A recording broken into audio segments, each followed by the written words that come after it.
Rob McAuliffe, thanks for coming to the house, brother. Not a problem. I'm here. Yeah, so me and you hang out quite a bit, and we'll get all to all that. You are next to the last one that we're going to have for this season, and I thought it was appropriate since of the ones I've had before. We're good friends, but me and you've been pretty tight for a while. So I just wanted you to get on here and telling yourself a lot because I know you don't do it. But now going to have you on camera, and we got proof that everything I've said in the past is true. Great. Unless you deny it again while you're on camera. But anyway, I want to go over some of your past. Just a chat, man, to see how things go. I guess we want to start off with. I think you grew up in New York, right? Is that where you were born? I was born in Westchester County, New York. Westchester. So is that for the name? Is it Western New York? Is that pretty much? Yeah. And then not too long after that, actually, when I was right after I was born, my parents bought a house on Long Island, Center Reach. Okay. So a lot of people, me included, when somebody says New York, you're thinking big city lights and everything. But unless you've been up there or traveled a little bit or even just heard stories, New York City is just like a blip of New York and what it's really like, right? Yeah, it was quite a while before I actually went to New York City. So Long Island is could be assimilated to around here. Yeah. Except there's more vineyards and potato farms, different crops, but looks very similar. So how long was you up there your whole childhood, or? We were up there until I was 13, 14, and my parents decided to move to Homestead, Florida. Mm. So how was it like growing up there? Was it like a woodsy type thing, or? No, it was we lived in a subdivision. Like regular subdivision? Yeah. Okay. We had places called sumps.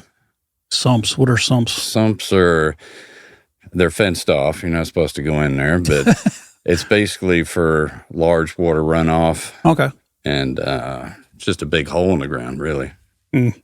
So we used to go in there and ride our bikes down the hill and play around. So what was child life up there? Friends, trouble? Oh, yeah. Good grades? Had plenty of friends. Had grades, and they were average. Much trouble for your parents? Was I? Yeah. No. At that point... everybody says that, but I'm just going off my personal experiences myself, and everybody comes on here like, no, we grew up really good. I'm like, that's bullshit. Did I get in trouble? Well, yeah, I did. Well, your kind of trouble and my kind of trouble might be two different things. I'm just wondering what your definition of trouble growing up is. My trouble was definitely not being home on time. Yeah. When I was only 13 when I left, so growing up, you had to be in when it got dark, yeah, kind of thing. When the street lights come on. Yeah, pretty much. Yeah, that's cool. What drove you down, or your family down to Florida? I guess probably a job. Well, my dad was a dental technician. Okay, and he, I guess things were getting expensive up there, and he knew a lot of people in the field, and one of the salesmen that he would buy his supplies from or whatever told him about a lab down there, and they were looking for, he did partials. There's 3 parts of a lab. It's partials, dentures, or crown and bridge. So he did partials, and he did that because he started, once he got out of the military, he went into that, and crown and bridge wasn't a thing back then because it was too expensive. Insurance, was just coming into play as far as dental insurance or whatever. So everybody was getting partial dentures because they were cheaper.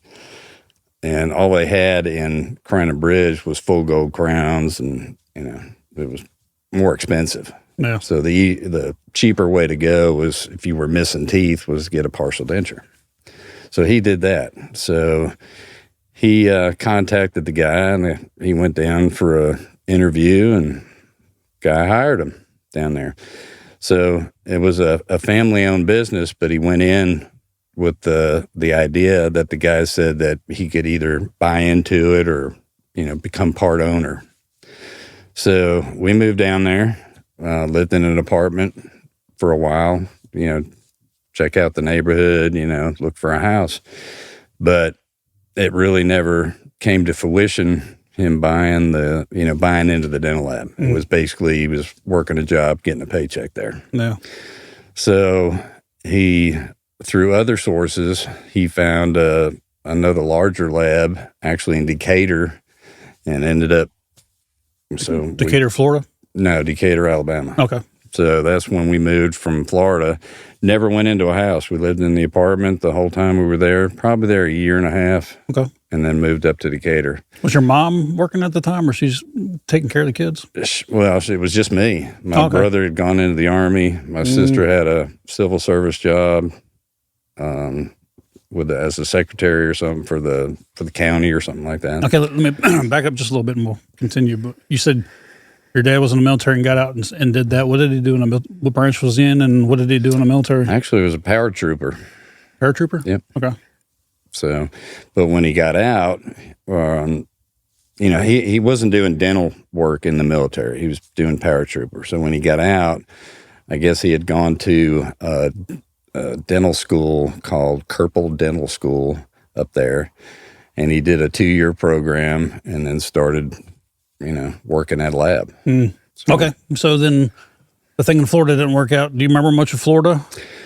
I remember having to at least start school down there, and the first thing you had to take was Spanish. Really? You had to learn Spanish. Well, coming from New York, did you have to wear like sunscreen all the time? Yeah, pretty much. Yeah.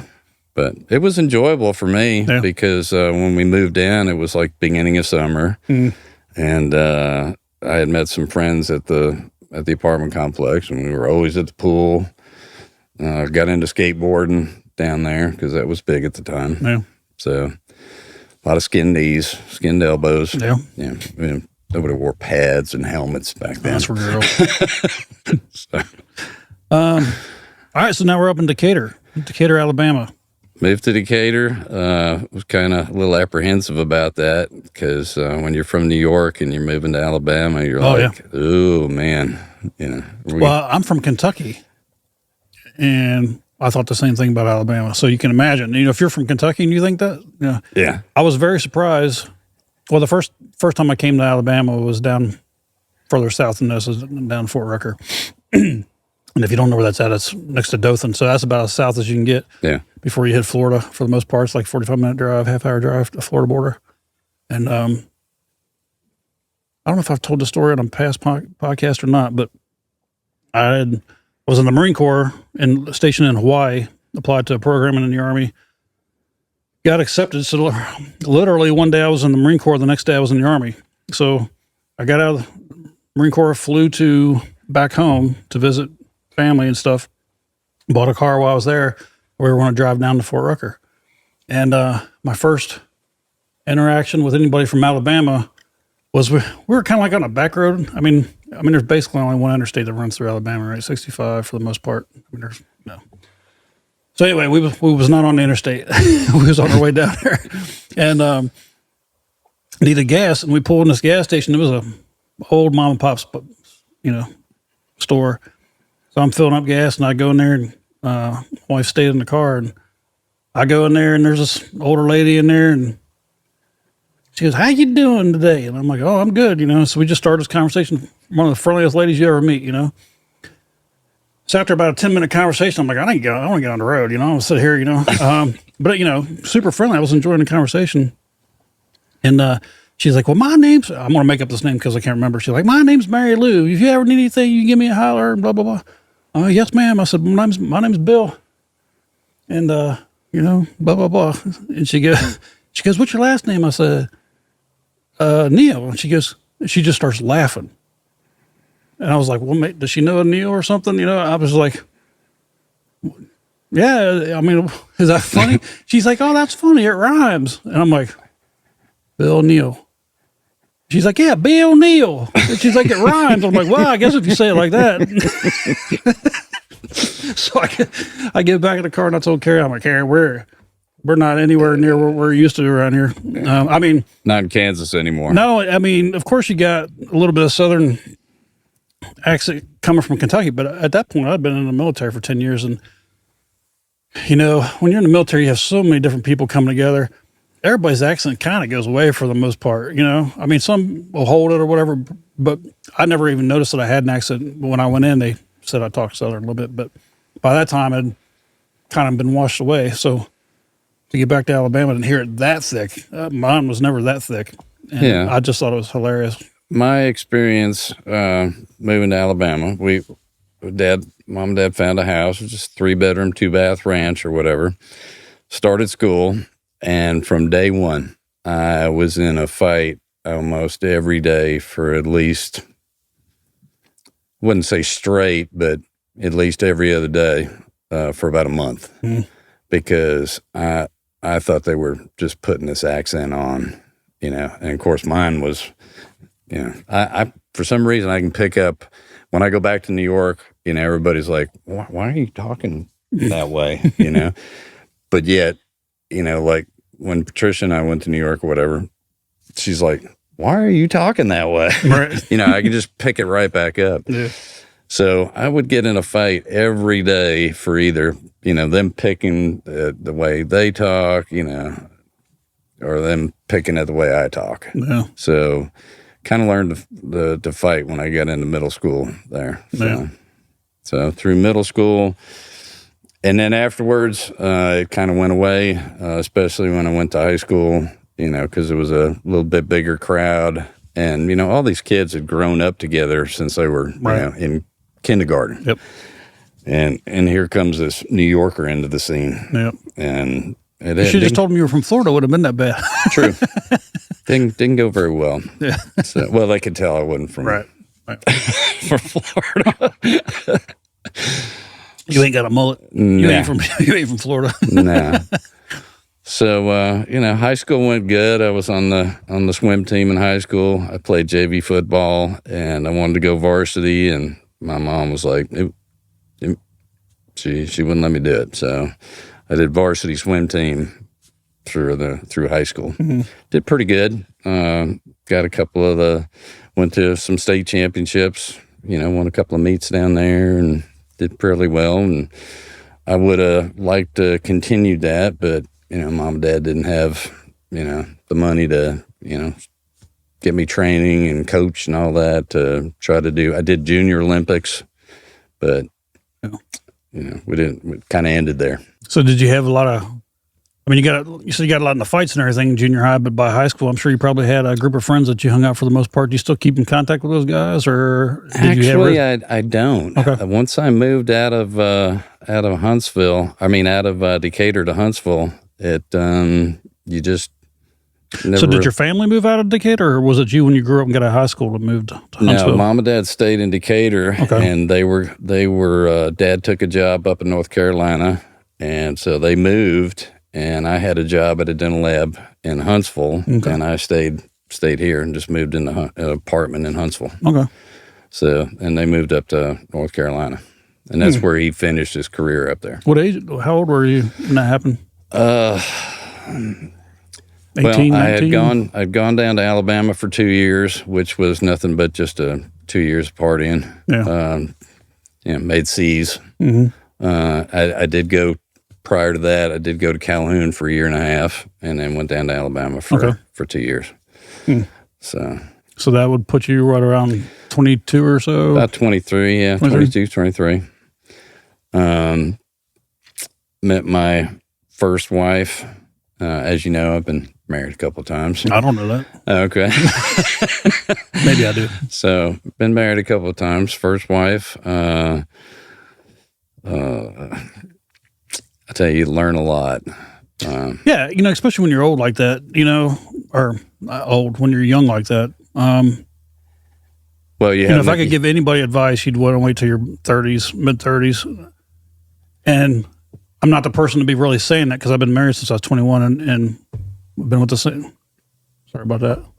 I've been with the same girl the whole time, but we were both young, both very immature, and we had a lot of rough times. Mostly caused by me for the most part. Well, but I just wasn't, it's not that I wasn't ready for marriage. I wasn't ready to settle down. And unless, for me anyway, not that I regret getting married at all. I don't want to portray that. But hey, it's a testament to you that that y'all have stayed together that long, because I'm pretty sure I know a lot of what you went through, and to actually go through that and survive it and stay together. That's a commitment. And, well, I couldn't see being with anybody else, and I've told her and probably you and everybody else, if I ever, it would never happen now at this point, but if we ever got a divorce, I'd become a hermit. I wouldn't even try to find anybody else. So, well, I wish I had that. Every woman that I have been married to, I look at it like when you're water skiing, and the skis go out from under you, and you're just learning. What's the thing you do? You just hold on to that rope. Yep. It just drags you through the water, and you start swallowing water, and you just don't let go, and then finally you let go. Yeah. And that's the way I relate it to. It's like I just didn't want to let go, and ended up staying for the wrong reasons. Sure. So anyway, was married the first time for, I guess about 5 years.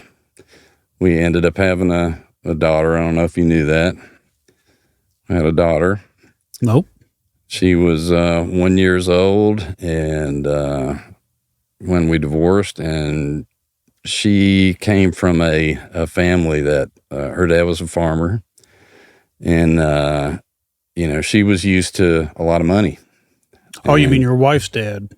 My first wife's dad. Yeah. Okay. When you said her father, I thought you meant your daughter's father, and I was like, well, doesn't that mean you? That would be me. Right. So, she was used to money. Okay. And at that time, I wasn't making much. She ended up getting me, in over my head, sort of, like, hey, we can afford this house.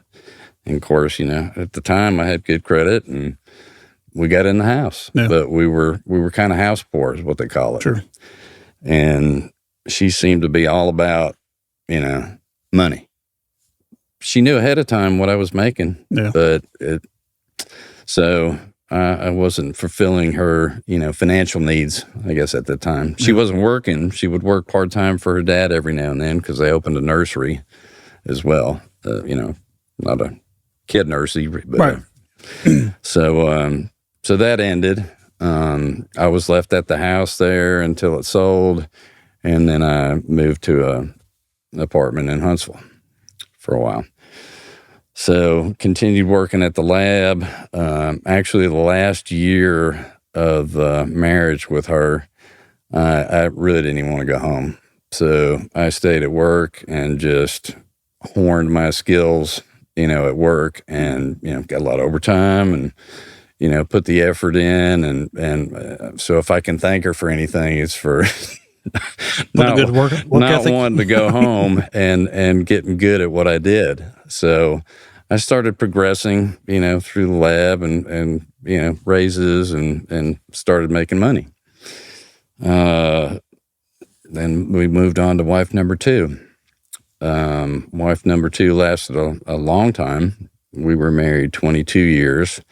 I met her through a guy that I knew at work, older guy, and it was his niece. And so when I got divorced, he knew I was kind of single and down and out, sort of. When you get divorced, it's it's always a kind of a bad time, because you're wondering, is like, well, was it me? Was it her? What happened? No. So,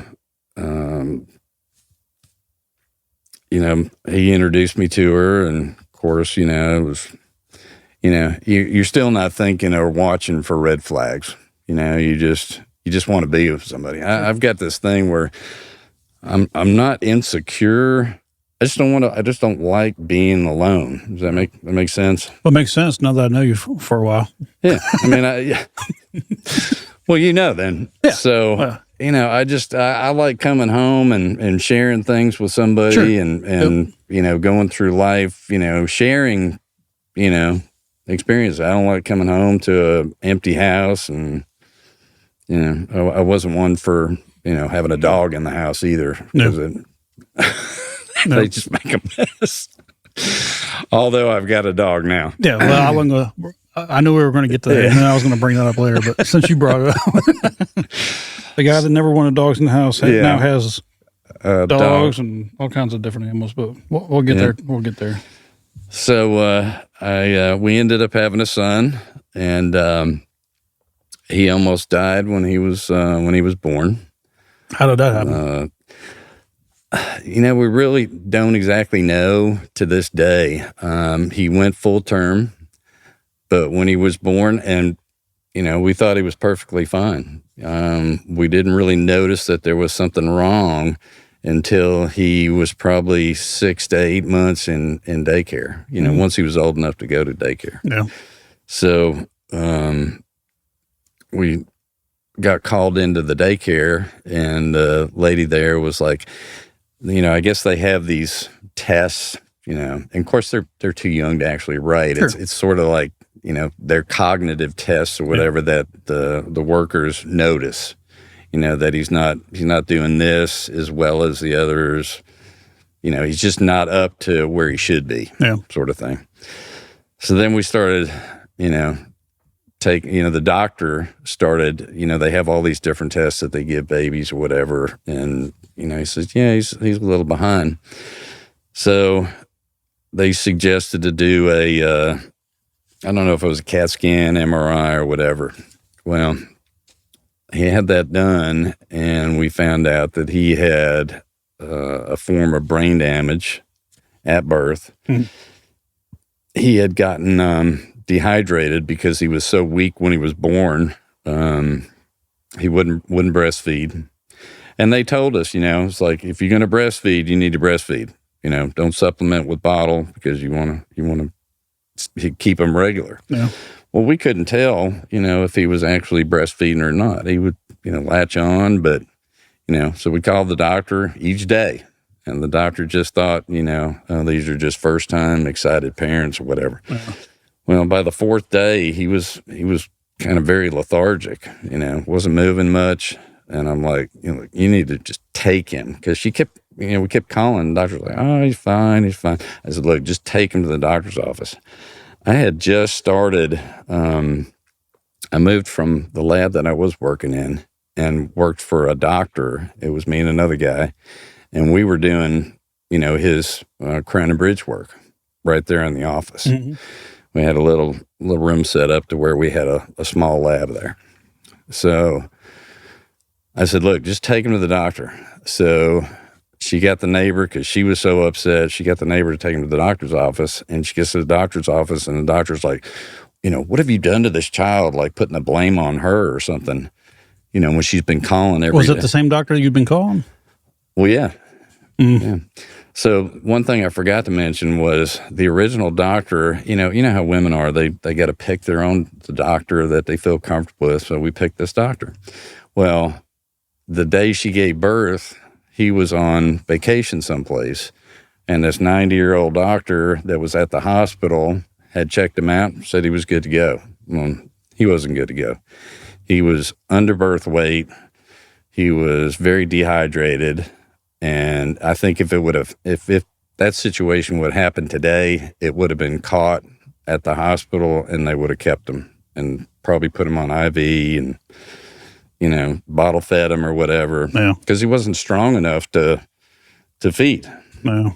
So anyway, so when they did the MRI, they said there was damage to the white mass of the brain. Of course, we didn't know what any of that meant, so the way it was explained to us is that the white mass is the wiring harness of the brain.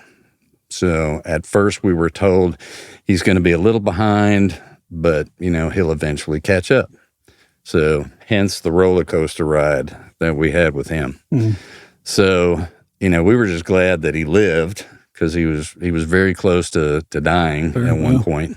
And he started putting on weight and looking healthy, and we couldn't tell at that point, that he was behind or whatever. And then when he started school, that's when we, really learned that, he's way behind. Mm-hmm. So there's a lot of bad roller coaster, and put a big strain on the marriage. Oh, yeah, and I'm sure. One reason it did was because she seemed to have all the patience in the world, and I had no patience. I was pissed off at the world. I was pissed off at God. Yeah. You know, I was just so upset. You know, it was like, what's going on? Why Nobody can give you answers. Why is this happening to me? You know? So it was a pretty bad thing. And we had taken him to several different doctors and realized we even took him out to Los Angeles, stayed at a hotel. They had this 3D brain scan thing to make sure we didn't leave anything on the table. You know, we wanted to get him as good as he can be. Didn't really help. And then we found out it was nothing but, you know, medication from there on out. Yeah. He went through episodes of what they called an altered mental state when he was getting up into his, you know, kind of 10 to 12, you know, the teenage years, you know, puberty's hitting or whatever. Sure. Yeah. Doesn't really know how to handle it. So it was a very emotional, bad time. I imagine that's pretty, we hard on everybody. Yeah, we went through a lot. It had gotten so bad that, you know, she was kind of losing her mind. It seemed like when he was first born, she had all the patience with him in the world. I had no patience. Then when we got to a certain age or a certain point, you know, I started realizing, you know, he's going to be dependent on us the rest of his life, you know. And that's when she started losing patience because he could communicate. I mean, he's what they call very high functioning. Mm-hmm. It's just off enough where, you know, he'll never drive a car. He'll never be married. You know, he does hold 2 jobs, which I'm proud of him for doing that. Yeah, so absolutely. he works 2 jobs. Right now he's at it's a home. So it's not really an institution. So how old is he? Well, before we get all the way up there, so being that hard on the marriage and everything, you know, as we're probably going to get to, that marriage probably dissolved at some point. And do you attribute that to all the? I'm sure that has something to do with it. It wasn't his fault, obviously, but the situation probably had something to do with. Why? It did. Let me throw a couple other things in the mix. So at that time, you know, I told you I was working for that doctor in his office or whatever. I had aspirations. So this doctor owned a 2-story building or whatever, and he had an area across the hall from him that was for rent.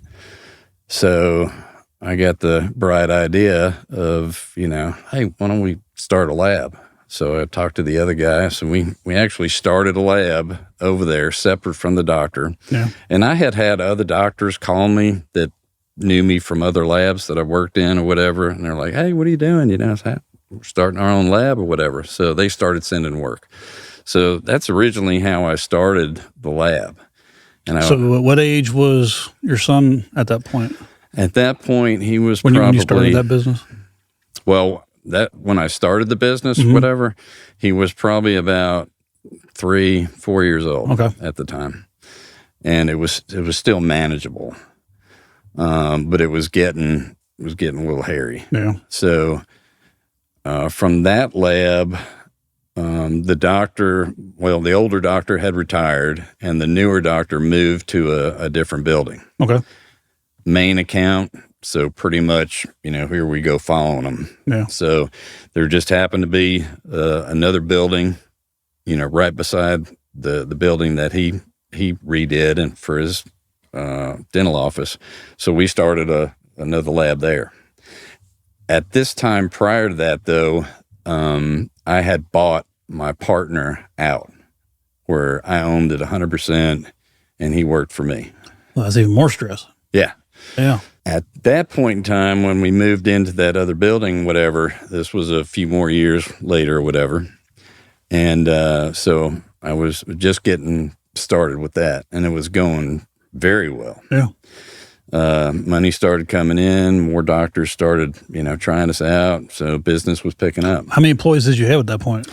At that point, when everything was going good and we moved to the new building or whatever, I had three full-time employees plus me. Okay. After that, I had actually bought, I was renting that space, and I had found this, it was a house, but it was turned into a duplex. And this was kind of in the medical district downtown there. And so I found that, and I ended up renting one side out to an insurance company and made the lab on the other side. Things were going great. So they were pretty much paying your note for the most part, you would think. They were paying a good part of it. Yeah. So everything was going great. Working hard, head down. The wife is when she ran out of patience. So Mike was. She's probably dealing with that all day, and you're at work. Although your work is very stressful, but I'm sure you're putting a lot of hours in to keep that business. She was at work too. We had him in. Oh, okay. We had him in. He was going to I can't remember the name of the school, but it was a school for kind of kids, like Michael or whatever. Because we had tried him in the regular school system. So you say like Michael? Has there been a diagnosis of that? I mean, do they call it something? I mean, everything's got a name nowadays, Well, he's diagnosed with traumatic brain injury at birth. He's been diagnosed with ADHD. He's been diagnosed with Asperger's.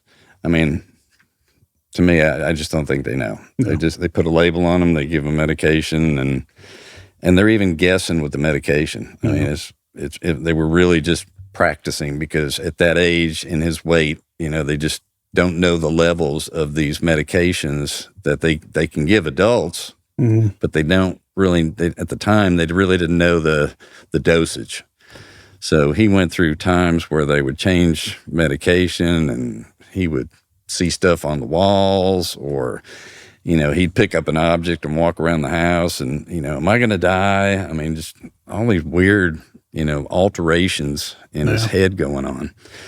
So it really did take a toll on us. But, she was working a full-time job. We had somebody that would come to the house and watch him, and we went through a couple of them at the time. But so you take the, Michael and the way he, was, and everything we had to devote to him, starting this, business that's fairly new, whatever, and trying to make a go of it. And then a wife that's, at her wit's end kind of thing. So I'm going to bring, as my chair sinks down. So let me bring something else that's kind of like going to be off the beat here.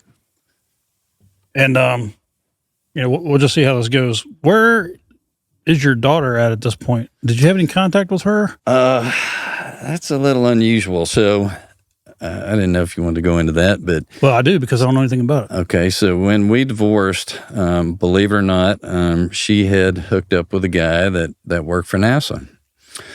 And so they ended up getting married. At this point, I was, kind of like the weekend dad. I would get her every other weekend. Father's Day, birthday, we'd split the holidays. Yeah. It was kind of a general standard thing. So a year after they were married, he gets transferred down to Houston, Texas. So at that point, and this is another hard period in my life or whatever, when I would go to pick my daughter up, she would cry. She wouldn't go. And she would go with me or whatever. We'd have a great time or whatever. And then when I'd, bring her back, she'd cry and didn't want to leave me. So it was, you get your heart torn out every time you see her. Imagine. So, that was pretty rough. Sure. So when she moved down to Texas, Houston, I was still paying child support. And of course this was, you backed up. So was her mom still here though? Or was her mom still in Alabama? Her mom was in Florida at the time. Okay. Believe it or not, she lived in Florida. Okay.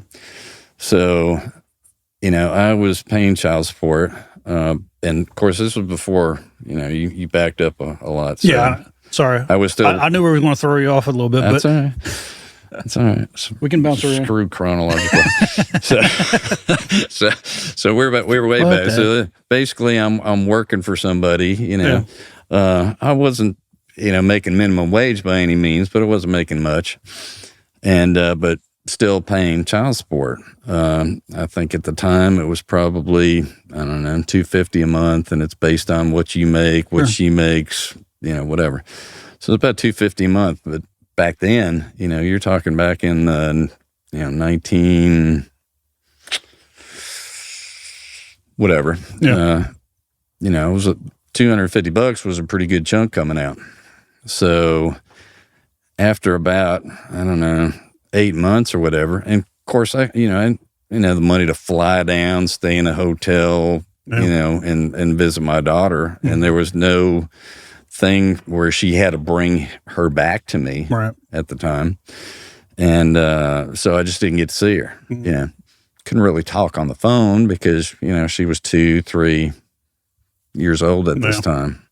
So I called her up on the phone, her mom, and we just had a frank conversation, and I said, look, it's just, so I had to do a lot of soul searching, and I came to a decision that I thought was best. And I said, and her husband had been married, 2 years now, seemed to be doing real well. I met the guy, nice guy. And I said, what if I gave up parental rights? Would your husband, adopt her? And she said, yeah. She started crying, and she thought it was kind of the best thing or whatever. Yeah. And of course, it was killing me too because, it's a big decision. Sure. Yeah. So I had given up parental rights, and he ended up adopting her or whatever. And I wrote her this long, diatribe or whatever of, explaining why, what took place, and on her 18th birthday, she was supposed to get it. And this was all done through legal means. And I imagine she did get it. I mean, because it was supposed to be delivered to her. So, then obviously moving into the future, I have Michael, which completely consumes our any spare time. Yeah. So, did I think of her every day? Well, yeah. Did I think of her every birthday that passed, every, all that was in my mind, driving me crazy. Looking back, should I, was that the right decision? Who knows? Well, how old were you at that time? At that time, I was probably 22, 23 years old. Wow. And you're like, I'm paying $250 for a daughter that I'm probably never going to see, and it was, some people look at me like, how could you do that sort of thing? But I think people forget how 22 years old really is. Everybody thinks you're adult at 18. Well, that may be true legally, but that's a lot to process at that young of age. So anybody to say anything, they ought to live through your shoes before they start. And then even then, who gives a shit what fuck people say? You know what I mean? It's your life. Right. You did what you think's best. I did. And like I said, that time frame, which was probably, I guess it was about a year, because they were up here a year before they moved to Texas or whatever. But, when you go to pick your daughter up and she's crying because she doesn't want to leave her mom, and then when she finally does come with me, settle down, and then we have a nice weekend together, she doesn't want to leave me. Wow. She's like pulling, around my neck, wanting to stay with me. And I mean, it tears you up. Sure. Yeah. Every time. Yeah. So that's what took place with that. Yeah. So if anybody wants to know what's going on here, I had told Robert that, the way I do these interviews is more of like a conversation than an interview. And it really is. But you get to a certain age like me where, your memory's not always there and you start picking things. So the best way to to have these conversations that are kind of like in a chronological order, and it just helps the conversation and anything. So I told him at the beginning, I'm like, listen, usually the way I do is a chronological, but we're going to bounce around some places. So I think you had it in your mind that this is going to stay chronological. Well, I told you, no, it's not. So that's all right. Don't give me shit. I'm a little older than you, Bill. So well, that's true. But from there, I use that a lot. It's like, leave me alone. I'm 60. Yeah. Yeah. So 60 ain't that old these days, though. It's old to me, but Thanks. All right. So before we went off on that, Tangent. we were talking about where you were at with Michael, and you started your business and the stress that caused, along with everything else that you were going through. And then I said, well, where was your daughter at? And that's what started that. So let's go back to where you started your business. Well, within, you moved to your new building. You got a tenant on your other side. Right. Everything going good. Everything going good. Well, then my mom and dad started having problems. I guess had I not said anything to the rest of the family, they just would have lived down there. And every time you'd call them up, they moved to Florida when they retired. So they moved from North Carolina down to Homestead, Florida. So where was your brother and sister at this time? Brother was married, living in New York. Okay. They both stayed there. My brother did a stint in the Army and stayed back in New York, and sister just kept going through the working for the state or whatever in different jobs. Gotcha. Until she retired. So they're both still up on Long Island. Okay. Loving it. Yep. So, on to mom and dad. Yep. So. Well, before we get there, let's take a quick break real quick. Sure. So, all right. So we're back and we're talking about, we're talking about your mom and dad, where all that came in the picture. All right. So, mom and dad's health was declining. Yep. And couldn't tell when you call them on the phone, hey, how's it going? Oh, everything's going good. They were ones that never, wanted to burden their problems on anybody. Sure. They never discussed their financial situation. They were very, they kept everything to themselves. It was just their generation or whatever. So, me and my current wife at the time went down there, and we walked in the door, and they were living in a retirement community, and dad was in bed with a feeding tube.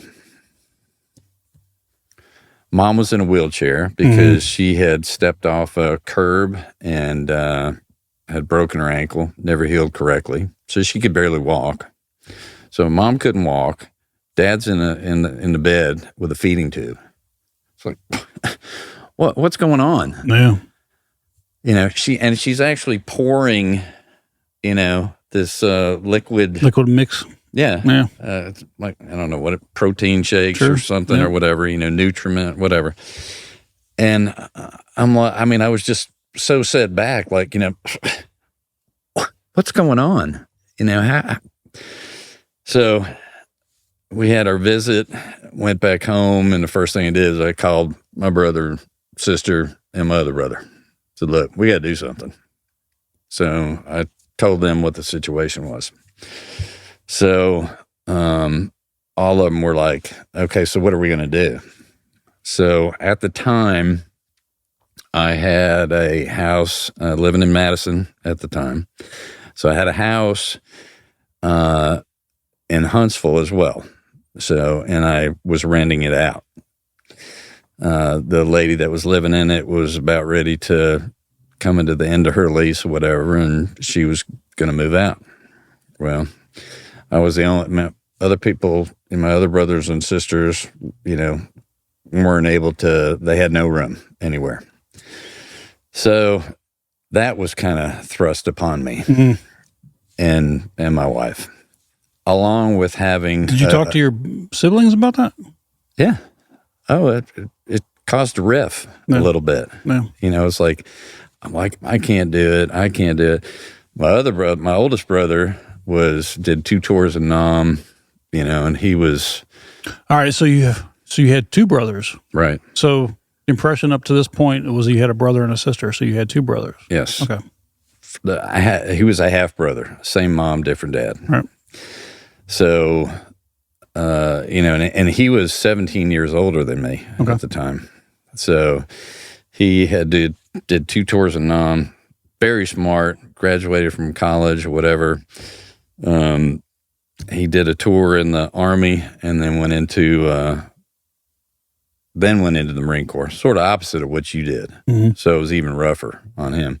But when he was in the Army, he did 2 tours in Nam. He came back and went to OCS in the Marine Corps. And, well, he had to go through basic training first and then go to OCS. TBS? Yeah. OCS. So, is it Officer Candidate School or different? So they got, they got OCS first, and then it's called the basic school, TBS. Okay.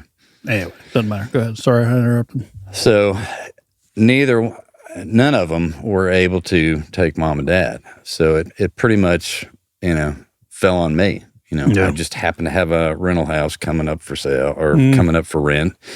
And the bad part of it was that, from between Madison and Huntsville, about 20 miles or whatever. Well, back then it probably wasn't that big of a drive. Today, it'd probably be double from what it was with back traffic, then. Right. Yeah. So it was about 20-mile difference, but back then wasn't too bad. Yeah. So my business was in Huntsville. Mom and dad were living at that house. And of course, I was constantly running errands for them. Well, can I ask a question? Sure. I'm sorry to keep on interrupting you, but Okay. I want to ask these questions while they're on top of my head. Did your siblings contribute at all? Well, what I mean by that, obviously they said they weren't in a place where they could take care of them, but was there any financial thing, or did they say, hey, we're going to send you some canned food or something? Was there any? Well, mom and dad, they had enough to retire on or whatever, so they were able to, support. They had a nice retirement home, down there. Every house looked the same. It was like in a big long. Well, did they give you control of their bank account? Well, they had to at that point. Okay. They had to. So I had gotten power of attorney, financial power of attorney, medical. So when you say that, the first thing that pops in my mind is your siblings are going to eventually say you were taking money from them. Did that ever happen? Oh, yeah. But later on. That's what I'm saying. It ain't going to happen now while you're doing it. Right. But later on. Now, me and you have never talked about this, so I'm not just, this isn't something that's been talked about, we're going to bring this up. But in my mind, I can see the pattern where it's coming. They didn't want to do anything, but now all of a sudden, hey, where's all the money at? Right. So they did. All 3 of them came. Charles drove. The other 2 flew down to Florida. And I don't know how we did it, but I think it was about a week's time. We got them all packed up. Everything from the house was packed up and put in the garage. The house was cleaned up. The house sold within a week time, so I had to handle all that stuff. Mm-hmm. So we got the house set up. We had to have movers, come. All the boxes were ready to go in the garage.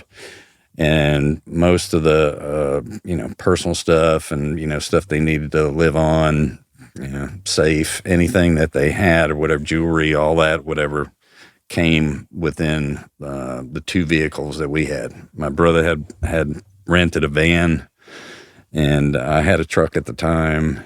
And Dad was like laying in the back seat of his car. They had one car. Thank goodness I think it was a Ford LTD, sweet something or whatever. So he was laying down in the back. Mom was in the the passenger seat, and my brother was driving that vehicle. And then it was me and my wife in the truck, and we were loaded down. And then my brother had the van, and my sister drove with him. So all 3 of us going up. I don't know if you want to hear this story, but so as we're driving up, naturally, what you hope for is good weather. Yeah. So we had rain. So we stopped and we got a tarp and we covering the stuff up with a tarp in the back of the truck or whatever. And my brother's on one side and he's holding the bungee cord, and I'm pulling over to this side, and it slips out of his hands and goes right in my, it was like getting shot is what I can compare it to. Knocked out 2 teeth down here. Oh, man. I'm on the ground. My face is all bloody. Oh, it hit you. Oh, yeah. Oh, I thought you meant it hit your brother. No. Oh, It slipped no. out of his hand, and this is a fully taut. That's why I don't like fooling with bungee cords. I'm pulling as hard as I can, and he's holding it or whatever, and I guess he was trying to get it hooked up, and it slips out, and, here I got. I know I shouldn't be laughing. I'm telling you, it was, if it wasn't so real, it would, and I can look back at it now and laugh. So anyway, so we'd planned this route out. Well, hey, man, you're a dental tech. You should be able to fix that right on the spot. Yeah, but not on the road. So the first thing I'm looking for is the closest hospital. Yeah. So Hospital. Come on. No. For two teeth? everything went numb. I mean, anyway. So we were supposed to meet, I don't know, Dothan or someplace in, lower Alabama there. Yeah. And, had a hotel reservation ready. And so the other two went on ahead. And my ex-wife, or wife at the time, we head to a hospital. So we get to a hospital, they check it out. They give me some pain meds or whatever. Give me some baby aspirin. Yeah. Clean me all up. So Give you some finally, Vagisil? I'm telling you, I thought it knocked out all my lower teeth, and it basically just, just the, centrals there on the lower, and just knocked them completely out. So here they got me on painkillers or whatever, Yep. and I've still got to drive another, 100 and whatever miles it was to get to Dothan or whatever. Mm-hmm. So I took half of what they said, and here I go. So finally get there a couple hours later, and they're already there and got mom and dad settled in. So we finally make it back to Huntsville or whatever. So for the first, I think the renter wasn't supposed to leave for another week or two. So we basically put him in our bedroom, and we slept in the guest bedroom. Michael slept in his room. Yeah. So that lasted for, a week or two. Well, at that time, brothers and sisters went back to their normal life. Sure. Well, I still had the truck of furniture coming up that I had to, we had to unload into a storage unit until the house was ready. So the other people move out. We got to, we get the house cleaned up, ready for them to move in. I got to rent a truck. I got to ask friends, hey, can you, they didn't want to talk to me anymore after that. It was like, hey, can you help me move? I got a friend like that. Yeah. So they're like, we hadn't even got there. So anyway, we're packing up this truck or whatever, and, we're moving, and we get them straightened out or whatever. Meanwhile, still working my lab, she's working her job. We still got Michael to deal with, and That's just a recipe for disaster, man. Right. No, I don't care who you are. Right. I mean, that's a lot to take on. And all of it fell on me. Oh, yeah. And I felt, almost abandoned, sort of. Yeah. And my brother and sister were I really didn't feel any. Oh, they're calling you, hey, how's everything going? Well, it's going like shit. Yeah. Bye, man. Sorry to hear that. Hey, I got to get off here. So it was you look back on it and you're like, how did I even, handle that? How did I even do all that at the time? And you're what, 20, late 20s? At this point, yeah, late 20s. Yeah. Or early, yeah. So basically, well, that's when all the errands start. We get a grocery shop for them. Mm-hmm. Mom can't drive. Dad can't drive. So we're bringing groceries. We're doing doctor's appointments. We're doing, taking mom to the hairdresser. Yeah. So my dad's condition was a lot worse than I knew about. So we got recommendations for doctors from his other doctors. We had medical records transferred up. And I can't remember what type of doctor it was. I'm wanting to say a neurologist. But the first doctor we took my dad to, he did a full exam, ran some tests or whatever. And I guess this was like the second visit. He pulled me off the side. He said, your dad's got, he's got about 6 months. He's not doing well at all. So then we're facing that. No. So believe it or not, 6 months to the day, almost to the day, he passes. Well, mom and dad were married for 55, 58 years. That's all they knew. No.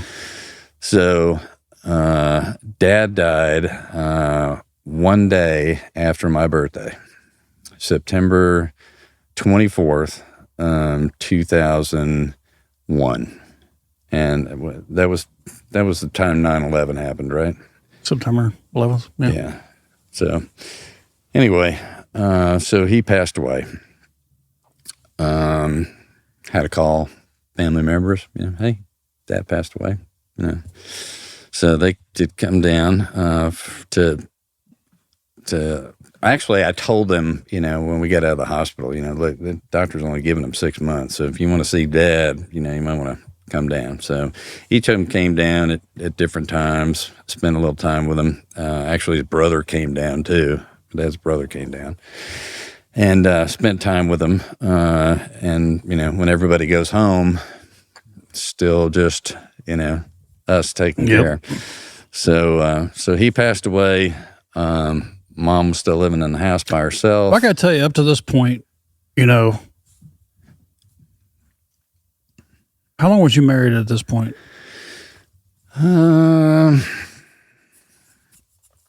Probably about 7, 8 years, I guess. It was past that 5-year mark. So the reason I'm saying that is, I'm trying to put myself in your situation. I know, nobody can ever do that unless they were you, but she had to be a pretty strong person to be able to deal with that. The ex-wife? Yeah, because that's on your side. That's not on her side. She was. So and I you got to give her credit. I did. I'm not sure how the outcome of this came yet, but up to this point, I would think she got to be a pretty strong person, even though she might have caused problems. I don't know, or whatever. To even be sticking it out up to this point, you got to have a little bit of credibility there. Well, trust me, I was trying to do everything. Yeah. I was trying to, but it was time away, obviously. Sure. Yeah. From her, and Well, she was with Michael. So don't let me give you the perception that I think she's a saint.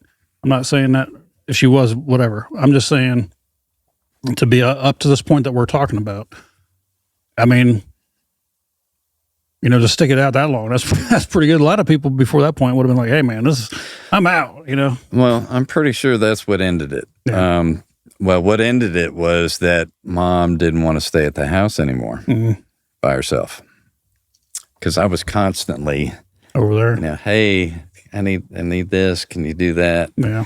And it was like, So, long story short, we ended up. Mom was going to have to come live with us. Yeah. So at the time, we had a nice house in Madison. It's 3-bedroom, 2-bath ranch, but real nice. And so we had to look for something that would be, convenient for everybody. So we ended up moving into a 4,300 square foot, 2-story. It had 2 master suites. There was a master suite downstairs, perfect for my mom because she's in a wheelchair. Yep. And there was a master suite upstairs with. So that's what we did. So we moved to this big house. Mom did help me with, to put a little money down on the house, whatever. And I said, well, if you do that, and they were paying rent at the rental house, whatever. Mm-hmm. So when we moved to the house, I said, look, if you just, give us a little money, for the down payment on this house or whatever, to, go along with what we put down or whatever, no rent or anything like that. Yep. So that's what she did. And, she was on the verge of Alzheimer's, kind of going into dementia state or whatever, because she wasn't in good health either. Oh. So, yeah, when it got bad, that's when Tracy, I could tell a slight difference. Yeah. But what are you going to do? Well, hey, man, I can't, like I said, I can't live your shoes. I can just imagine myself in your shoes and being objectively put myself in her shoes. That's a lot to take. It is. It's a lot to take. It is. And, you know, I mean, you could say stronger people would be able to prevail. Well, you've never been there. How can you say that? Right. You know what I mean? So anyway, that's pretty rough. At this time, when I noticed this is not going to work for very long, I contacted my brother and sister. The older brother, he was good just to take care of himself at this point. Yeah. Other brother and sister were it almost came down to like look, I've had mom and dad for 3 years now. I've got Michael, my wife's dealing with this or whatever. I'm running my own business. It's doing well, but this is a lot. No. And, I think there was a point in time where I think my sister stepped up and she was like, okay, so we're going to build a house and we're going to make room for mom and dad. Okay. So about 1.5 years, come and more, dealing with all of mom's problems, all of Michael's issues going on still, still trying to run my own lab. It was like something's got to give. So I said, look, she's got to come. She's got to come up there. I've got to release some of the burden here. Yeah. So believe it or not, and I'll make this real quick. Believe it or not, the day we had booked flight up to New York to move her up there, we had packed our stuff and we had a moving company going to come get it and take it up there. We had 2 large suitcases that I was going to fly up there with her and, meet them at the airport, and she takes mom. We're at the airport. I look up at the monitor, and that's the day the power grid went out up there. You remember that? Nope. In New York? So the power grid goes up. Nothing's working. People are walking across the bridges trying to get home. Complete airport shut down. Nothing's going in and out. I had to take her back home. She had to live out of a suitcase for however many weeks, that it came to, before flights resumed. So finally we get her flown up there or whatever. At this point, the brother and sister relationship had gone to 0. Mm-hmm. And I was done. Yeah. And they were just as done, I guess, with me. Yeah. So I literally booked my ticket to fly up there. I had a 2-hour layover, and I flew right back the same day. And it was, my brother had come to pick her up, even though she was going to stay with my sister. My brother had come to pick it up, and he was like, hey, handed off mom, handed off the wheelchair, handed off the 2 suitcases. I went back in the airport, sat for an hour, got on my flight, came up. And from that point on, I didn't talk to my brother or sister really for several years. No. And I actually didn't talk to my brother. It was actually a little bit longer because that didn't come about until, and I think I was actually down at the dock on your boat, and I get a phone call from my brother's landlord. He was renting a house up there. And she said, I don't know how to tell you this, but your brother passed away. And I was on the boat with you at that time, that night. And I believe I had a lot to drink that night. Yep. So my brother passes away. And for some reason, guess who's gets to take care of that too. So... Yeah. So at what point, you want to laugh when I say this? That's okay. At what point does the bicycle club come into play? The what now? At what point does the bicycle club come into play? The motorcycle club. And you know why I called it bicycle club, right? I understand. Okay. Not really. Do tell. My wife. Yeah. She calls it the bicycle club. Oh, does she? Just to make a fun of you. Oh, well, anyway, okay. Go ahead. So the bicycle club. So came was that about. was that in your was that in that marriage at the same time? That was with my second wife. Okay. Yes. So at what point of all this stuff that's going on in your life did you decide? Now, just to be transparent here, we're not going to talk about the name of the motorcycle club, we're going to talk about some of the stuff that happened in it, but we're not going to name names in there and everything else, and we'll get to why and all that kind of stuff later. But at what point in your life did you did they approach you, or you approached them, or you saw the lifestyle, or you had this, you met somebody? How did that happen when all that chaos was going on? Okay, so we're drifting back in the chronological order. So basically, when we moved into that the larger house or whatever, it was a cul-de-sac. And guy across from me had a beautiful Harley, and you get to know your neighbors or whatever. So I was talking to him, and then the next guy over was, believe it or not, a gynecologist, and he was in a club. There was actually 2 bicycle clubs involved. The first one was a club.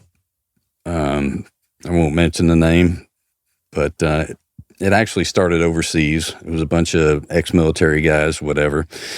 And he was part of this club, and the neighbor across the street. And I've ridden motorcycles. I mean, when I was a teenager, or whatever, I had a Can-Am, 250 or whatever. Before that, it was a Yamaha 80.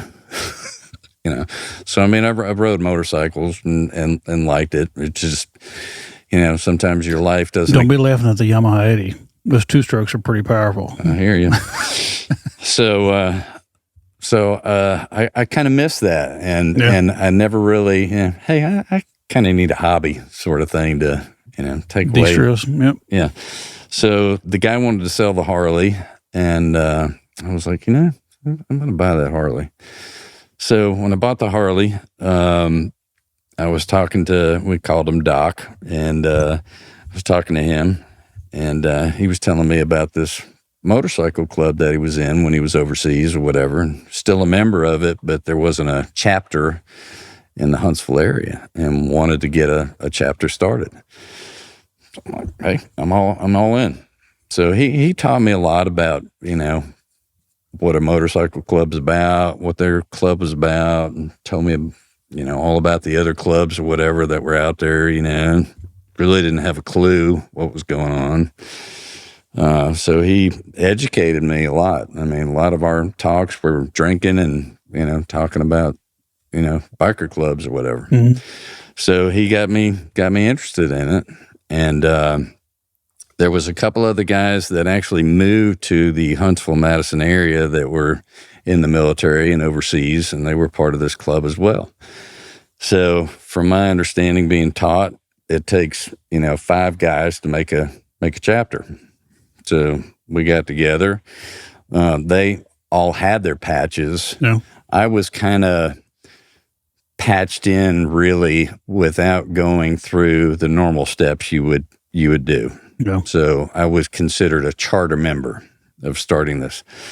And in order to do that, you had to get permission from the highest ranking club in the area, which at the time was in Birmingham. They call them the Big Four, and I can name them. I mean, they're, obviously the Hells Angels, but they're not in this area. The Banditos, Outlaws, and then it goes Mongols and so on. Mm-hmm. So we had to go down, and Doc did a lot of the talking or whatever, because he had, he was kind of president, I guess you call it, of the chapter or whatever. And, I went along, as green as I was, here I'm sitting around these guys that are, been around for a long time. Been around for a long time. So, I did learn one thing, if you, and it's with anything, if you show people respect, whether they deserve it or not or whatever, you get respect. If you disrespect somebody, you're not going to walk away, in one piece. Mm-hmm.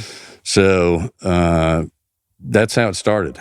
So we actually started a chapter of this motorcycle club in Huntsville. So the local, one of the bigger local clubs, was a club that's been in this area for about 60 years. I'm not going to mention their name either, but they had been around for 60 years, and some of the founding members of that club were attorneys, some ex-military, stuff like that.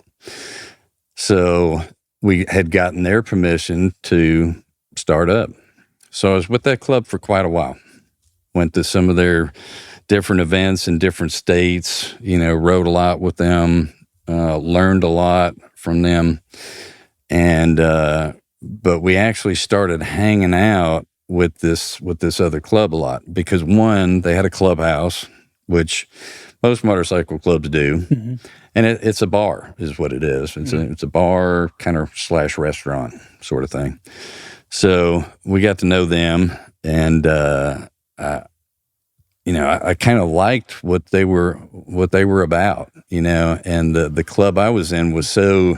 Well, I've noticed a lot about. I haven't been in a motorcycle club, but being in the military as long as I've been around it, I can definitely see the attraction.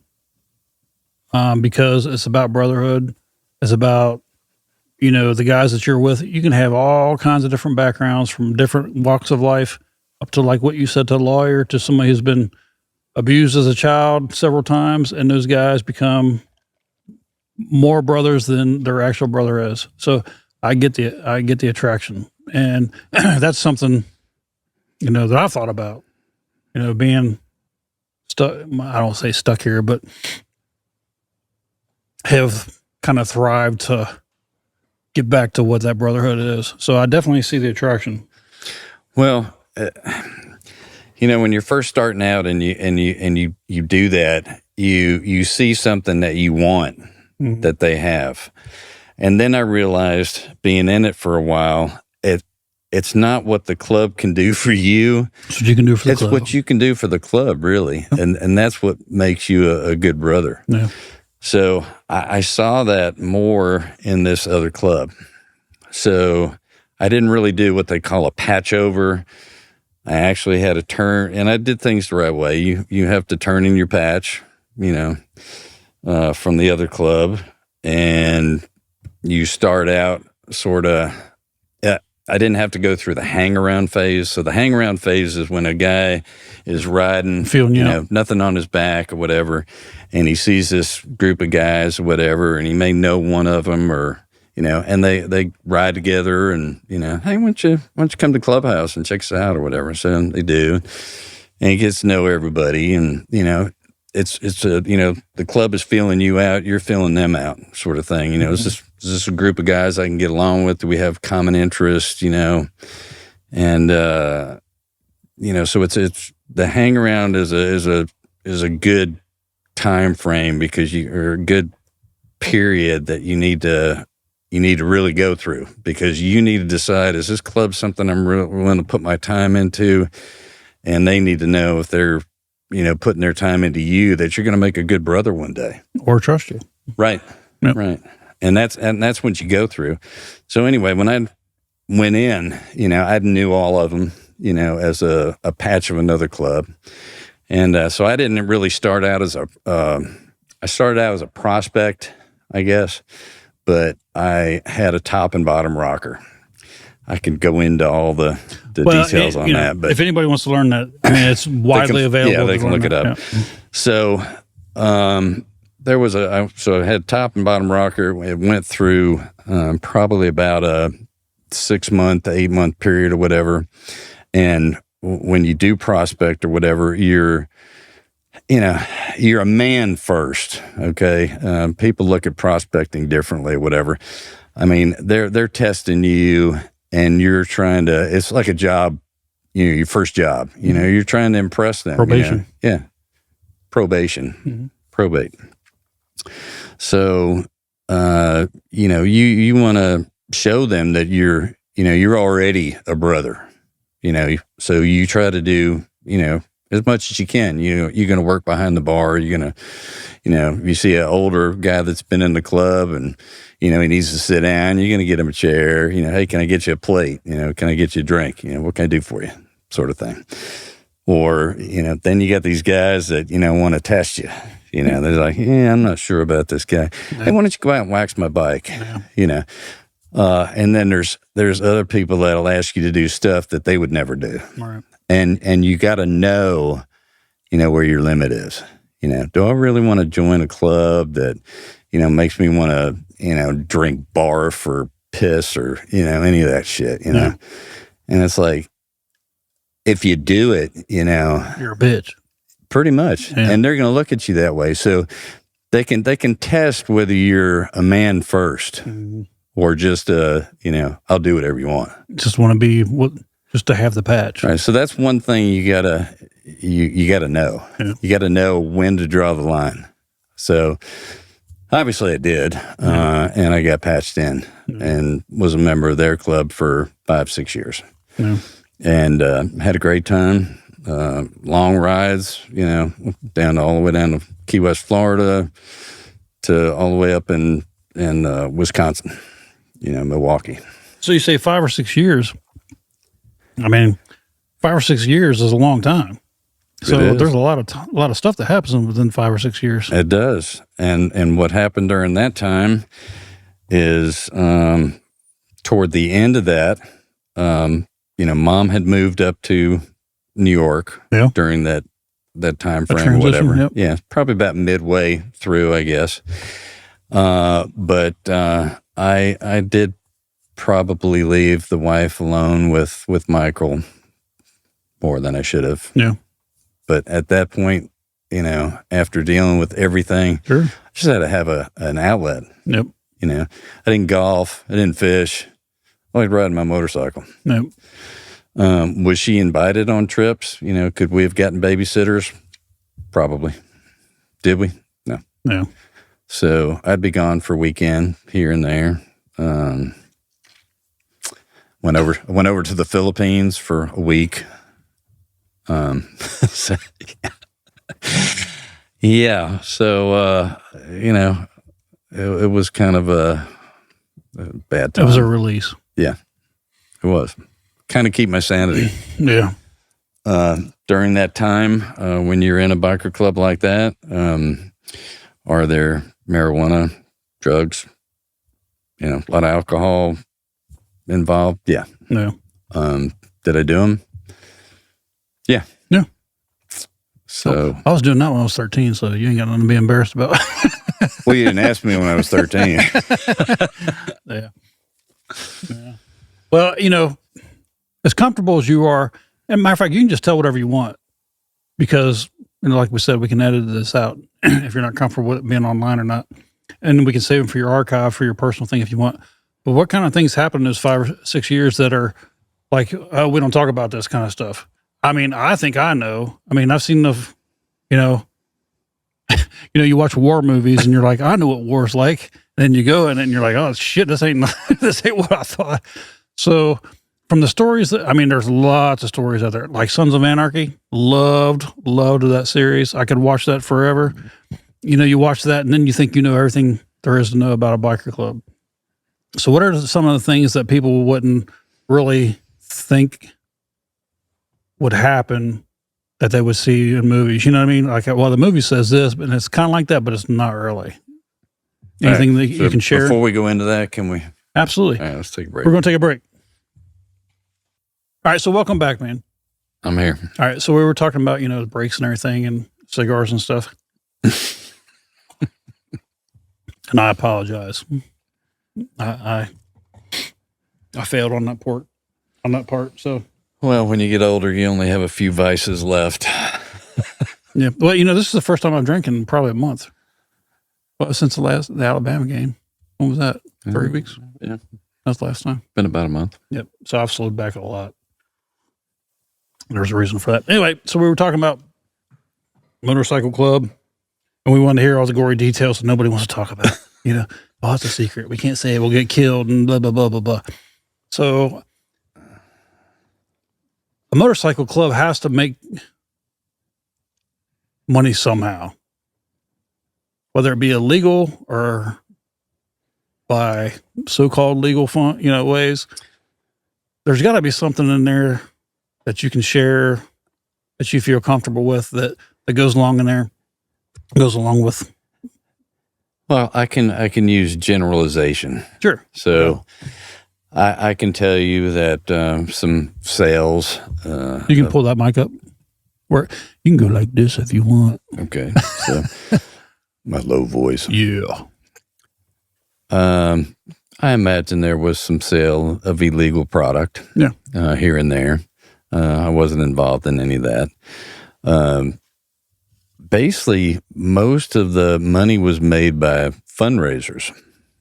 And believe it or not, barbecues and stuff. Yeah, we did parties. We'd get bands.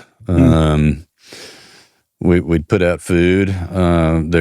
They did have a clubhouse, so there was a bar there. Not quite sure how that was legal. I don't. Well, you're not paying Alabama sales tax, probably. I don't think anything was paid. I don't think a liquor license was involved. I don't really know for sure. So, yeah, I mean, there was a bar there. Bikers would come in, offer a ride, and buy drinks from us. We had liquor, beer, whatever, and we'd make money off the bar. We'd make money off of fundraisers. Sometimes we would do fundraisers to support some of our rides that we went on. And then we would also do a lot of charitable, work. So we'd have fundraisers for, we did Christmas charities several years. I think they're still doing it. When I was in the club, this particular club at the time only probably had about 12 active members. And when I say that, there was some older guys that were still members, but they were just really old. Couldn't participate. And there were rules that we had. I mean, you had to ride 3,000 miles minimum, with the club a year. Doesn't sound like much, but you work in a full-time job, you get family, and that was some of the riff in the club. Some of the members of the club were family members, had jobs.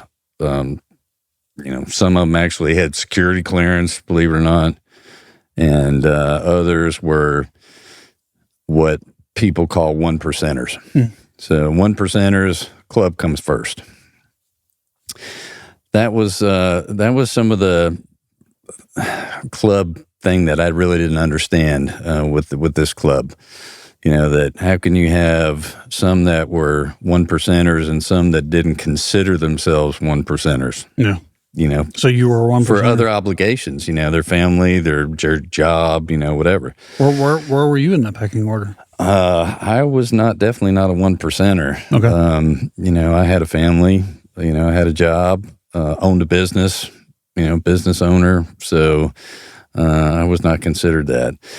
As far as the times that were sketchy, I remember one time where, women were considered, hey, that's my old lady. Property? Well, yeah.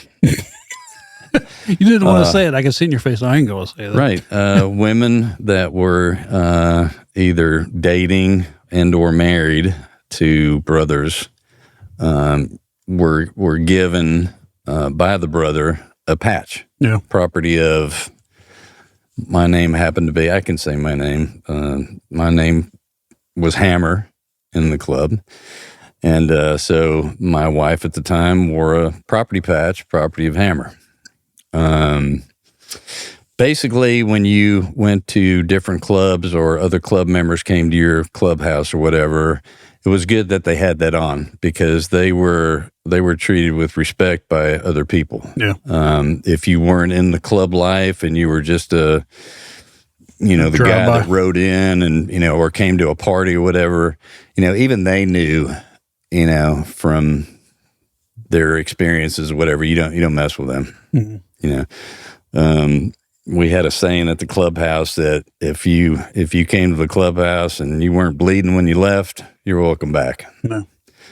There were other things at the bar that, this is not the time to find out, how tough you are. The saying was that if you messed with one, you messed with all. And that's true. If you have a beef with a club member, it's not just that club member. You got a beef with the club because the club is going to back you up, right or wrong. Yep. So there was a lot of incidences where somebody would screw up and the club would have to back them up. Oh yeah. So there was a lot of guys that got thrown out. I remember thrown out. Yeah, you can. Okay. Hey, sir, can you please exit the property? Yeah, I'm sure that's how it went. Yeah, you really don't need a bouncer at a biker bar or a biker club. Everybody's a bouncer. So, sir, there's a door. Can you kind of? Yeah, it was sort of that nice. So anyway, I remember one incident or whatever where one of the old ladies caught one of the brothers fucking around with another girl that was there, and the gate that goes into the club was just wide enough for her little, I think it was a Chevy Chevette. Wow, I haven't seen one of those in a long time. Yeah. So she drove this Chevy Chevette and continued to drive in our the area around the clubhouse or whatever. And, she had knocked down bikes and was trying to run over people. And so we pretty much had to run after her and get her out of the car. Is this club still at the same place it is today? Yes, but there's several more chapters.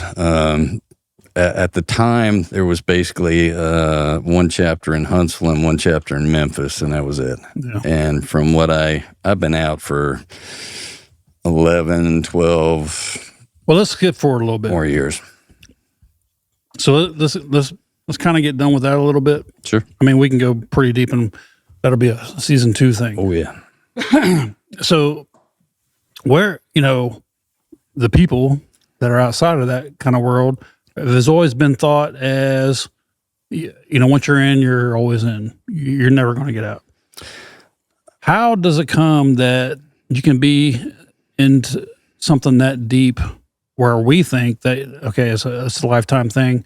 How are you still out in society knowing what you know and be clear and free from it? Well, it depends on the club.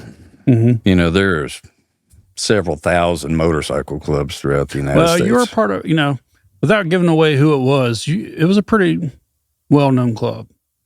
We'll just say that. It was. I would think what you're saying, there's 1,000 clubs and they have different rules. I would think that the club that you were in would probably have those rules of what I'm talking about.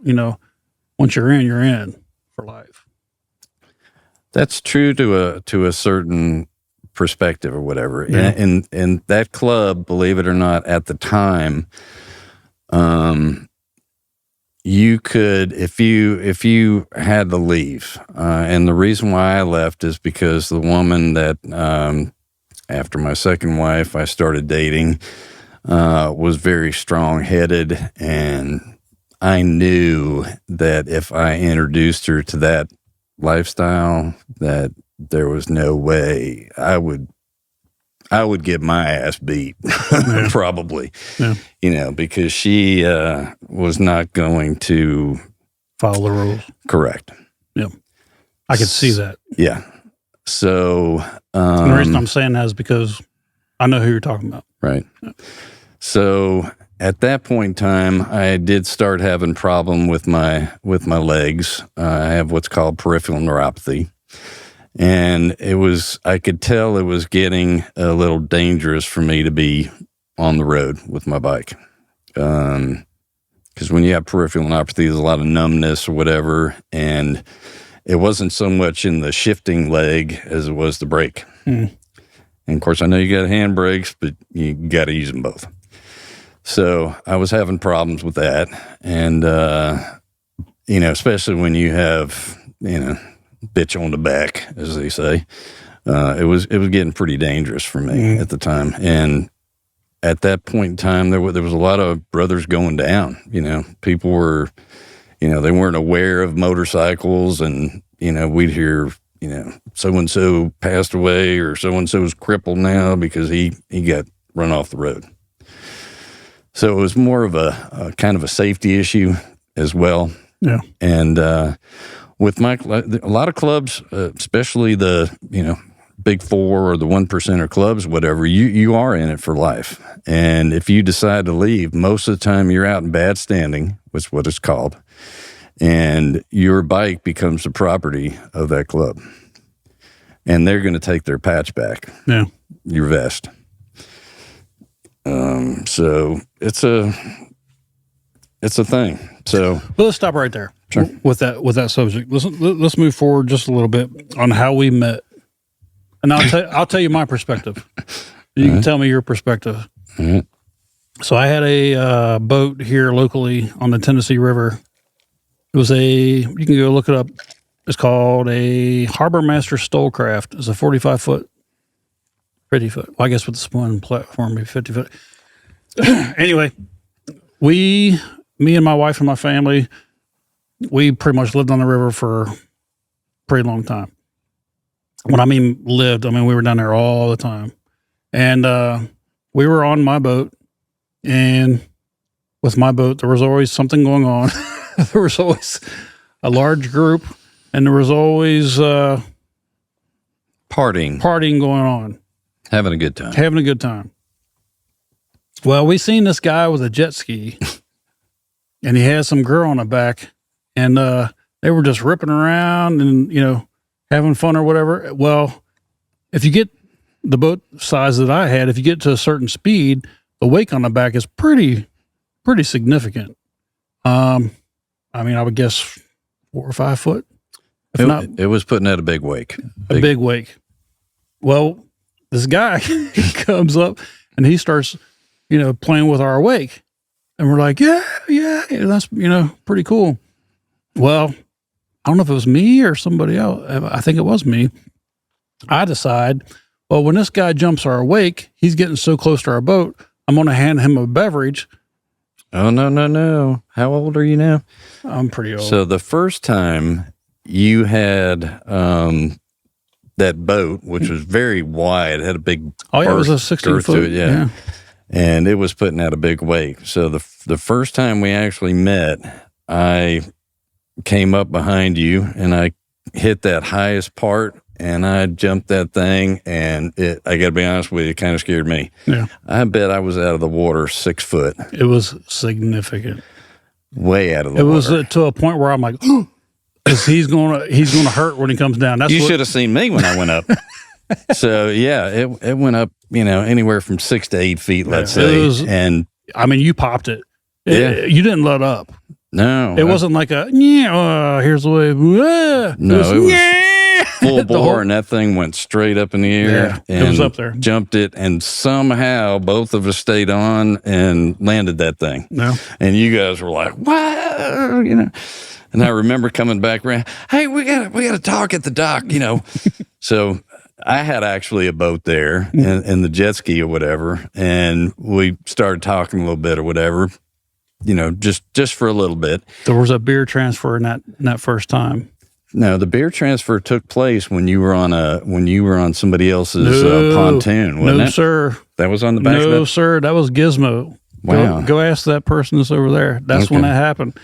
Anyway, I was on the back of the boat, and I had a beer. He jumped the wake, grabbed the beer while he was in the air, passed it back. When they landed, barely hanging on, the girl on the back took the beer that I gave him. He handed it back, and she started down it. Yeah. I'm like, what? I got to know these guys. I'm like, y'all come on over here. So we had, just to give you kind of perspective on how our dock was, we kicked people out of our dock so that we could build a party dock in their spot, kind of.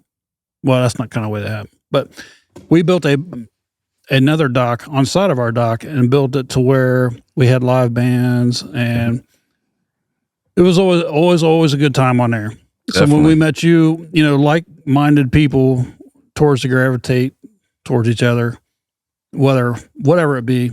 And we're like, hey, these are our kind of guys. We need to get them over here.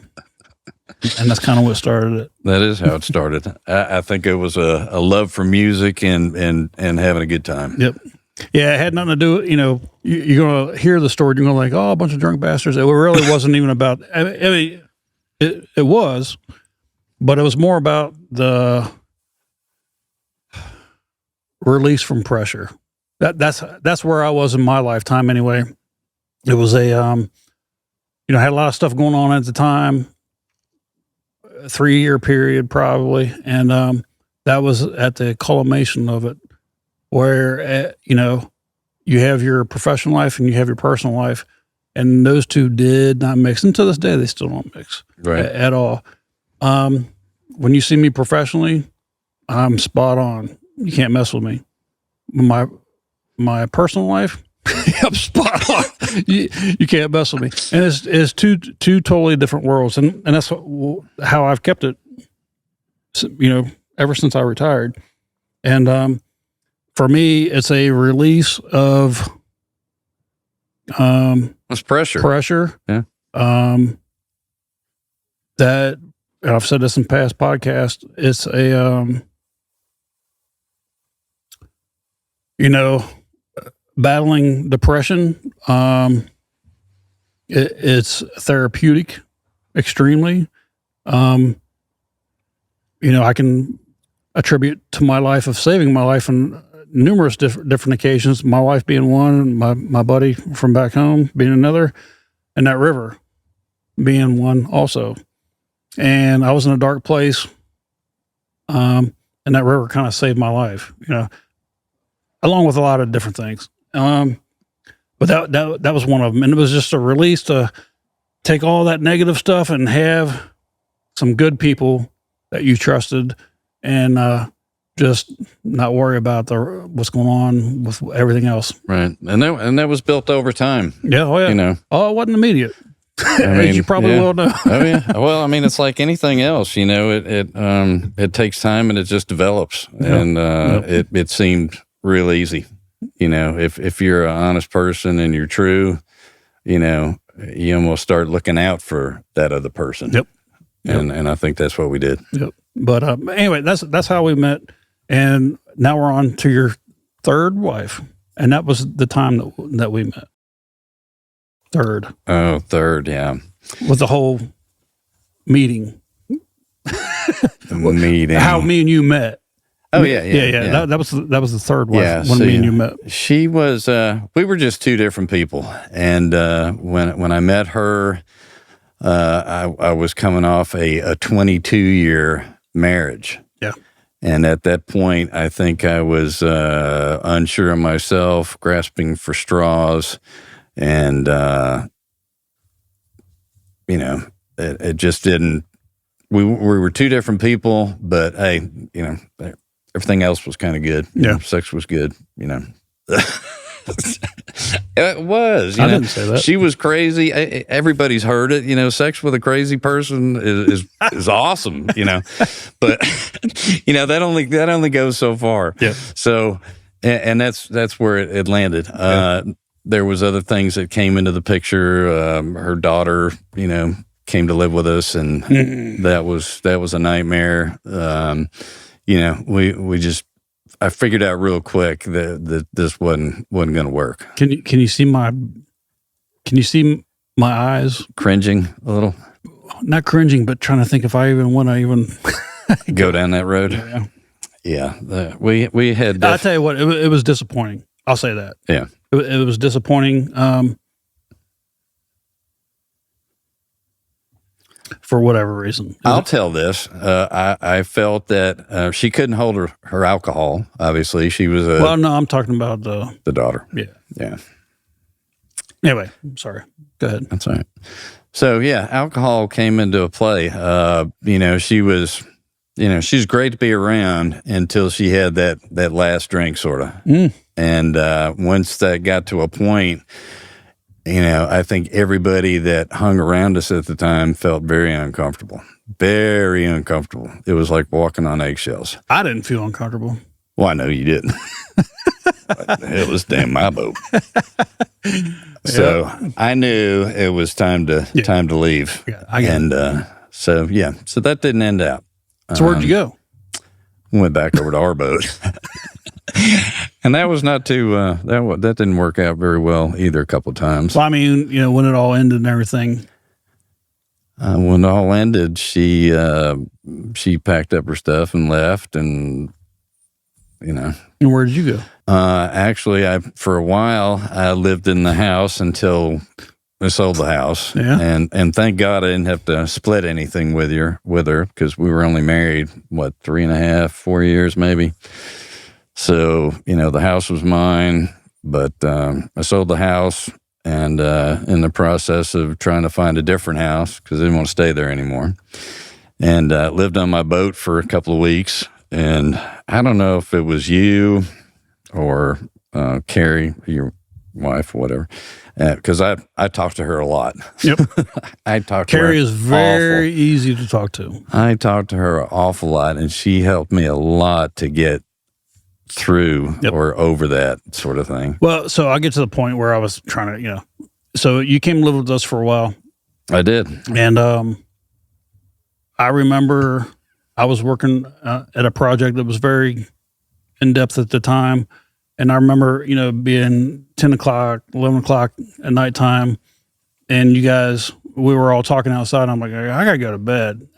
And I would wake up in the morning, 4:30, 5 o'clock in the morning, and you guys would still be out there talking. I'm like, what the fuck? What the? And that was numerous nights. And so when I say that, I don't know what kind of look I had on my face. It wasn't like what the hell are you doing?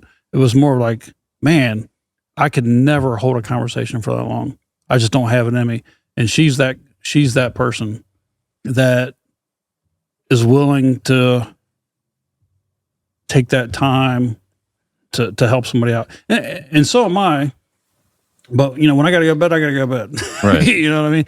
And it was, I know you think that, I don't know if you think that, but, you think that you might have been a burden. I don't know if you do, but if I was in your position, that's how I would have felt. But we never thought that not 1 second. We knew what kind of person you are, and the need that you had to have, and we were very, very happy to do that. And I'm not saying that as, oh, look at us, we're great. It was, just like I've been saying for this whole time, if you care about somebody, you love somebody, it doesn't matter what the situation is. Hey, you've never done me wrong that I know of. I got to tell you this. I was blessed to have met you. And I am a firm believer in that you meet people in your life at certain times. Sometimes they come and go, sometimes they stay. And I'm a firm believer that you meet people in life for a certain reason. Yeah.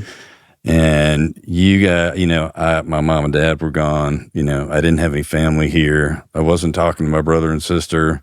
Most of the friends I had with marriages, those go away. They don't want to be around anybody that's divorced, if it's married couples. Because it's like toxic. Yeah. It'll transfer over. So, I really didn't have anybody to confide in. And I maybe I never told you this, but I definitely appreciated you, doing what you did and allowing Carrie to, I don't know what you want to call it. Surrogate. Yeah. Yep. To have somebody to talk to. I know her healing powers. Okay. so I lended them. She is very easy to talk to. She's a great conversationalist. She's helped me through more than anybody will ever know. I'm not saying, I allowed it, because that's not the case. It's all her. I bet I talk to her every day. Oh, yeah. Every day. Yeah. Absolutely. During that time. Yep. And the stuff that you're going through, was definitely hard. I couldn't even imagine it. So, Yeah. all right. So we got up to the point where we met, and from that third wife, third wife, Yep. and now we've gotten through that. Well, to a point, and coming over with us, and then you go, we've let our child go. He's off into the wander. So, how in the world did you meet your current wife? Okay, well, this wasn't just okay. The next day I met her. I get it. Yeah, there was time Absolutely involved. Or whatever. Yeah, let's talk about that. God, no. I almost skipped that. No, we're not going to talk about the one-time dates that I went on. There were many. Yeah, and a wide variety of age. Wait, no, Age. Was saying that anytime you go through a breakup, you're looking for some kind of I'm gonna say release, but that's not. I'm not talking that kind of release. I'm talking about companionship. Right. That's a better word. Right. Help me get through this shit, and that's what you did. Right. I'm looking for something to help me get through this stuff. Whether it's going to be long term, short term, I don't give a shit. Get me through today. Right. And that's kind of what you went through for a while. Exactly. Yep. And the first one was a younger girl than me. I won't say how young. I will. We had worked together. Go ahead. Barely legal. Legal. Don't get me wrong. Barely legal. Above 18. Thank put you. it like Well, she was 21, believe it or not. Yep. So pretty nice girl. I could tell that she, liked me as I guess a coworker. She worked in a different department. I was department manager, and she worked in a different department, and heard through the grapevine that, believe it or not, she wanted to go out with this old fart. That's because you're hot, dude. That's what it is. Yep. Yeah, it's the hair. Yep. That's why I keep a hat on it. Yep. So, I asked her out. She's like, yeah. So we started going out. We went out a couple of times, and, a lot of our summer activities involved the water. So, it wasn't too long after I met her. I was like, hey. So tell the true story. What really happened is we hired a babysitter when Robert brought her. Please look after her. So, anyway, go ahead. Anyway, so for some reason in my mind, I was thinking, hey, okay, so there's a 30-year difference. What's up with that? So when I brought her over to meet our small circle of friends or whatever, it was going back to what Carrie, great conversationalist. At some point, she expressed her feelings. Probably she did, but she brought up an example of another couple of friends that we have that are married. And there's there's a large age gap, and they're like, hey, they've been able to maintain. Yeah, very good. But yeah, so anyway, this was a different situation. Okay. Yes. Yeah.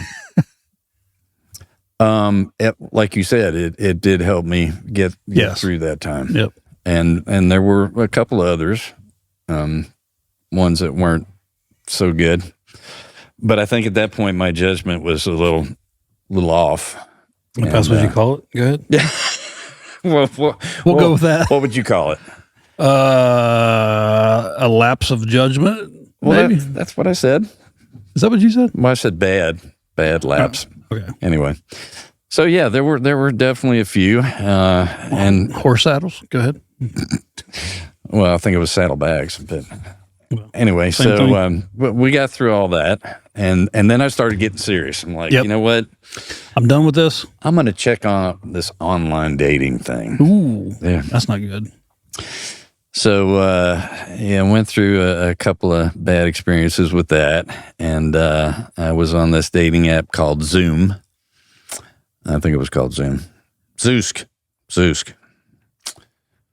So I signed up for it or whatever. And, I tried that plenty of fish thing. That was plenty of bad fish. So tried this Zoom thing, and I was just about to give up, and,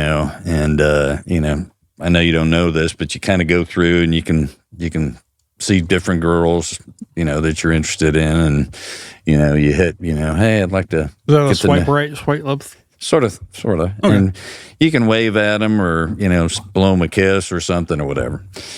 So I saw this girl on there, and, she was age appropriate. It looked very nice or whatever. So I must have been really weird. Yeah, it is kind of. So we set up to go out to eat. I think it was I Love Sushi we met at. And I got to tell you, it was a complete different experience than any other woman that I've been with. It was, it felt natural. It didn't feel awkward at first, even though I just met this girl, because we had several conversations on the website itself, and then you feel comfortable enough to exchange phone numbers, and you talk on the phone a lot. So that's what we did. Had a lot of stuff in common. I say a lot of women don't get my sarcasm or humor. They take it as being mean or whatever. And she would get it. I would throw something at her, and she'd throw it right back at me. It was like, I like that. This girl gets me. So, and that's the way it started out. And well, I remember the first date because you'd come back because you were at our house at that time, and you had come back and talked to Carrie about it. And sure. Yep. No, I remember being on the back porch. I think I had bought the new house. It wasn't built yet. Oh, it was built. It was already built because they were just finishing up with it. It was, I could pick out a few things. Yeah, but you wasn't living there yet. Sure about that? Pretty sure. Because I remember conversations on the back. All right, we'll have to fact check that. Yeah, but fact check. I'm pretty sure I was living there at the time. Okay, anyway. I know it was. But anyway, we went out, and it was awesome. Sorry about the banging on the table. I have to correct that. Yep. So, it was awesome. Yeah. And we went out again, and we just kept going out. And next thing I know, she's not wanting to leave, and I don't want her to leave. So she ended up staying at my place. She had some family up in Virginia, and she went to visit them, and she couldn't wait to get back to me. And I remember when I introduced, she just kind of blended right in with everybody. Yeah. I think the first place we went was to Timmy's, and we ended up on the floor when we were dancing. We've had him on the podcast. Right on the floor. You did. Yep. Awesome place, awesome guy. Yep. And girl. Yep. So, to make a long story short, the rest is history. We've been together. We're coming up on our 4th wedding anniversary. We've known each other 5.5 years now. And I'm telling you, it's a complete difference from any other girl. Well, we've noticed a difference, being a good thing. It's at the stage of life of where you're at, it's a great companionship. It's a great partnership. Both same ideology. And you could definitely see why it works because, of everything I just said, you all have the same kind of beliefs, same kind of thoughts and outlook on life. And I can tell her anything. She knows all of my past. Yeah. Good, bad, ugly, terrible, whatever. And there's no judgment. She's like, everybody's got a past. It was none of the past has ever been brought up into my face. As far as the younger girls that I went out with, she thought that was cool. Yeah. She's like, where other women would be, jealous, mad, you're upset. A pervert yeah. But it's been, I hate to say the word, but it's been bliss. I mean, to this day, we don't argue. Do we discuss things? Yeah. But have we ever argued, had a fight for going to be going on 6 years knowing each other and not to ever have cross words? I mean, that's unheard of, really. Yeah. I'm not saying we never will, but I don't foresee it. I mean, I've always told her, sometimes I get frustrated or whatever, and I look at her and, you can't argue with somebody that's not going to argue back with you. It's like if I start arguing with you and you give me nothing, you don't argue back with me, it just deflates everything. Yeah. And I told her, it's like arguing with a kitten. Yeah. I'm like, I get a little frustrated about something and she's like, meow. It's like, how do you argue with a kitten? Yeah. So I'm telling you, she's been a godsend, You get to a certain part in your life too, where you're kind of like done with that. I'm sure she has a past just like you do. She does. And she's learned from her past and knows kind of what works and what doesn't.